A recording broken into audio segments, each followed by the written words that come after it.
Знаете ли, бе? Да. Май не сте ме познали.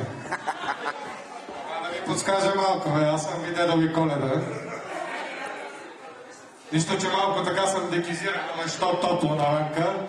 Едно хубаво слънце.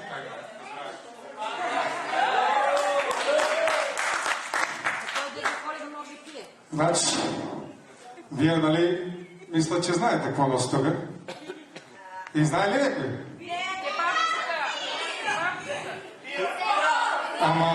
Ама не мога да разбера, що всички сте в грешка, бе. Това по принцип.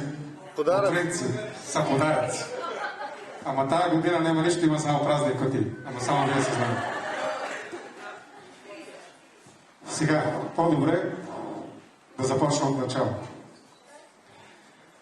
Вие нали я знаете оная там хубавата, бе? Моята деца вика Снежанка. Деца има всичко на определени места. Къде повече, къде по-малко. Да вземе юни месец била некъде в Нова Зеландия. Да водила някакво шоу. Шоу за талантливи деца. И се върна. И като почна, майко ми, кой вика? Леле като почна. Като почна да се фали. Колко добри деца видела от тази държава. Как хубаво изкарала. Колко биличка опитала се различна. Какви хубави татковци видяла. Вика, шало. Абе, некоя майка не видели. Не, вика, там майки няма. Вика, как гражат тия деца? Вика, аз си да лично направя. В крайна сметка, проблуши ми очите, още тук ми таткат в ушите, ама викам, хайде. Що да ме взема, да дойда и аз да я проверя тази държава. За Коледа свърших си работа, раздадох подаръците, всичко чисто, викам друго няма. Като се метнах на шейната, и газ, и газ, и газ, чак успех я там да паркирам на плажата Капуна. И сега като съм дошъл тук от 5 дена, нали ма гледате как съм? Живот си живее. Не съм се обаждал на никой, почивам си на плажа, едно хубаво слънце, една хубава вода, едни хубави майки, рахат на здраве. Обаче, преди един час викам, чай да пусна един СМС на Снежанка. Защото викам, малко се притесни, че ма няма толкова време и като си я знам, какво представлява, сега ще дотърчи и ма нема за един час. Затова викам, един час стига за СМС. Между другото, миналата седмица, защото така и така нямаше какво да правя, много ми дойде почивката, викам, че да помогна на тия хора тук, бе. Отидех да раздам в 3 училища подаръци. И там вземе нещо, после ги раздадохте, нали, да знам, че аз съм си Дедо Коледа истинския. Почнаваме да се снимаме това, тук, главичка до главичка. Ох, че нещо ме засърбе.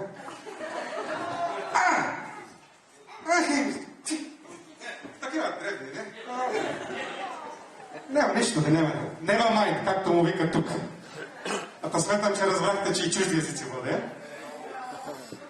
Та затова, сега, по относно за чувала, защото само на вас имам доверие, няма да им казвате, че вътре са само празни кутии. Да не вземат да се усетат уния, защото миналата година ме изработих. Уния всичките там кокондрели, кокомявки, хубавици, не знам си какво, горския клуб, кикимони, всекакви. Какви се сетиш, бяха ги продали на някакъв си уебсайт там. Дойдех тук се излагам. Затова всичко съм свършил преди това. Тук вече няма нищо празно, по-ния нека си мисля, че вътре. Но на вас имам доверие. Няма да се обаждате, че вътре няма нищо. Няма да се появим някъде моята красавица.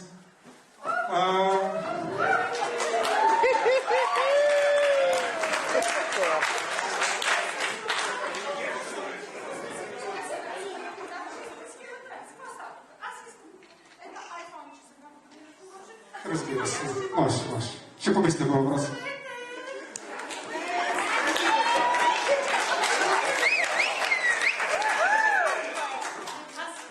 Жанка? Слушам те, скъпи.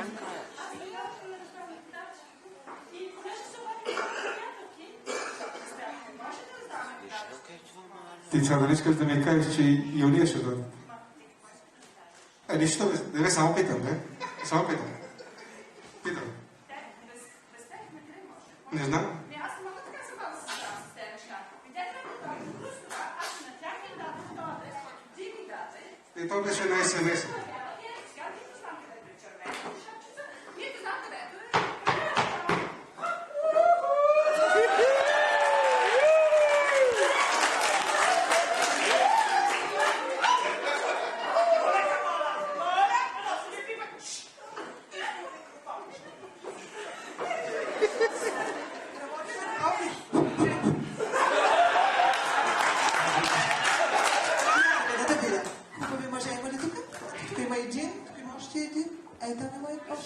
Здравейте, хубавите мъже, останали сте без значение. Няма значение. Какво правиш, мила, как си? Миличко, ти нещо ми изглеждаш с различничка. Какво става тук? Я да видя. Я, покажи. Моля ти се. Дай ляв профил. Ето, вижте сега, профила Павлов. Той. И двата са хубави, нали? Само искам да кажа, това е една дълга история, започна миналия месец. Вървях си аз в гората и тръгнах да дам на моята баба пичта, не знаете. И както така си потичвам, аз вече като потичвам и гората се тресе, няма значение. И припкам се аз. И какво се случва? Какво мислите? Айде ми с това вълге! Много приказки четете. Няма вълк. Изведнъж се чу един звук. И викам, оле! И като започнах да вървя така малко на вере, и викам, какво ми става, бе? Аз вярвам, че съм изпила 2 ръки за закуска, обаче това никога не се отразявало на моята походка. Нещо става. Зарязах бабата, защото и без това аз не съм длъжна вече толкова години само да я храня и да я поя. Зарязах и аз имам личен живот, веднага при доктора. И му викам, докторе, нещо ми става, нещо се чувствам некомфортно, нещо ми има. И той каза, добре, ще притеснявай, запази спокойствие. И като започна един преглед, като почна да му опипва навсякъде, 2 часа, аз не се опаквам. Не беше чак толкова зле. И накрая ми вика, виж какво, имаш проблем. Има една лоша и една добра новина. И викам, давай. Лошата новина е, че онова дупе, дето ти го сложихме миналата година, нали си спомняш, като на Дженнифър Лопес. И викам, да, спомням си. Пукнало се. Как така се е пукнало, бе? А каква е добрата новина тогава? Пукнало се само едната половина. За това сега ти ходиш и така навере. И викам, добре, бе, какво ме хубавото на тази новина? Аз сега как да си ходя така асиметрична? И той каза, няма страшно. Има един вариант. Ще го изтеглям и този силикон и само кажи къде да го сложи. И аз мислех, то на мен няма къде да ми се сложи, то всичко трябва да ми се махна. Обаче викам, добре, виж какво, и я чукни да видиш Снежанка, кой номер има. И я виж на файла. Той чукна на компютъра, видя, вика, Снежанка е размер 3D.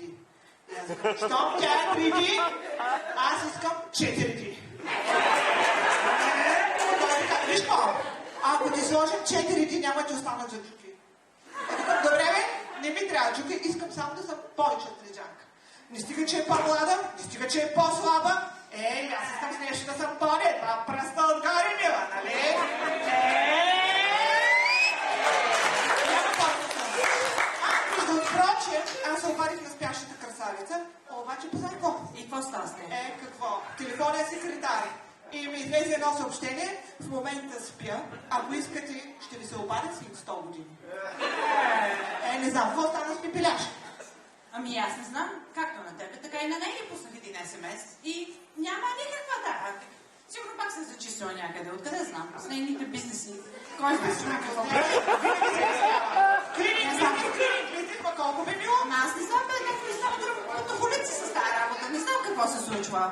Дано да дойде скоро, къде да знам? Да не се е секнал кръста. Не, се секне кръста.